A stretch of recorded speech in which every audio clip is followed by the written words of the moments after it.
Hi friends, నెల నెలా వచ్చే కరెంటు బిల్లు చూస్తే మనకి గుండె ఆగిపోయిన పని అవుతుంది. మన వాడకం అలాంటిది మరి. ఇక వింటర్లో గీజర్ వేసిన, సమ్మర్లో ఏసీ వేసిన మీటర్ గిర్రును తిరిగి వేల రూపాయలు కరిగించేస్తుంది. అయితే మన భారత్లో ఒక వింతైన గ్రామం ఉంది. అక్కడ ఏ ఇంట్లో కూడా కరెంటు బిల్లు రాదు. అవును, అక్షరాల సున్నా బిల్లు. పైగా ఆ ఊరి జనం కరెంటు వాడుకోవడంతో పాటుగా రివర్స్లో గవర్నమెంట్ దగ్గర డబ్బులు తీసుకుంటున్నారు. ఏంటి, నమ్మలేకపోతున్నారా? అసలు కరెంటు బిల్లు కట్టకుండా ఉండటం ఎలా సాధ్యం? ఆ ఊరు ఎక్కడుంది? ఆ సీక్రెట్ ఏంటో ఈరోజు తెలుసుకుందాం. మనం మాట్లాడుకుంటున్న ఈ అద్భుతమైన ఊరి పేరు మొధేరా. ఇది గుజరాత్లో ఉంది.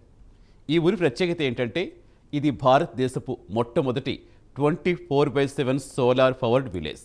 ఈ గ్రామంలో ప్రతి ఇంటిపైన సోలార్ ప్యానెల్స్ అమర్చారు. పగలు సూర్యుడి నుండి వచ్చే ఎనర్జీతో కరెంట్ తయారవుతుంది. రాత్రి వాడుకునేందుకు భారీ బ్యాటరీ స్టోరేజ్ సిస్టమ్ ఉంది.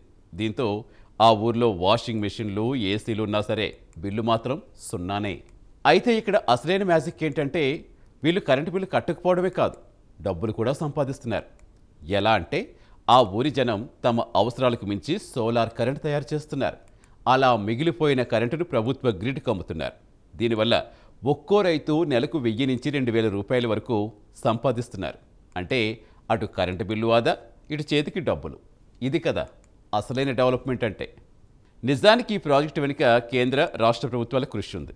సుమారు 80 కోట్లతో ఈ గ్రామాన్ని ఒక మోడల్ విలేజ్గా మార్చారు. ఇప్పుడు మొధేరాను చూసి దేశవ్యాప్తంగా మరిన్ని గ్రామాలు ఇలాగే మార్చాలని ప్లాన్ చేస్తున్నారు. మన ఆంధ్ర, తెలంగాణలో కూడా ఎండలు విపరీతంగా ఉంటాయి కాబట్టి ఇక్కడ కూడా ఇలాంటి స్కీమ్స్ వస్తే సామాన్యుడికి పెద్ద ఊరటే లభిస్తుంది. కాలుష్యం లేని విద్యుత్, జేబు నిండా డబ్బులు. ఇదే భవిష్యత్. చూస్తారు కదా, సూర్యుడి ఎండ కూడా సంపదగా మార్చుకున్న మొధేరా జనం ఐడియా అదిరిపోయింది కదా.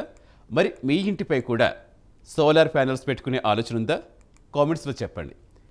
ఈ వీడియో నచ్చితే లైక్ చేయండి, షేర్ చేయండి. ఇలాంటి ఇన్స్పైరింగ్ అండ్ వైరల్ వార్తల కోసం సబ్స్క్రైబ్ చేసుకోండి.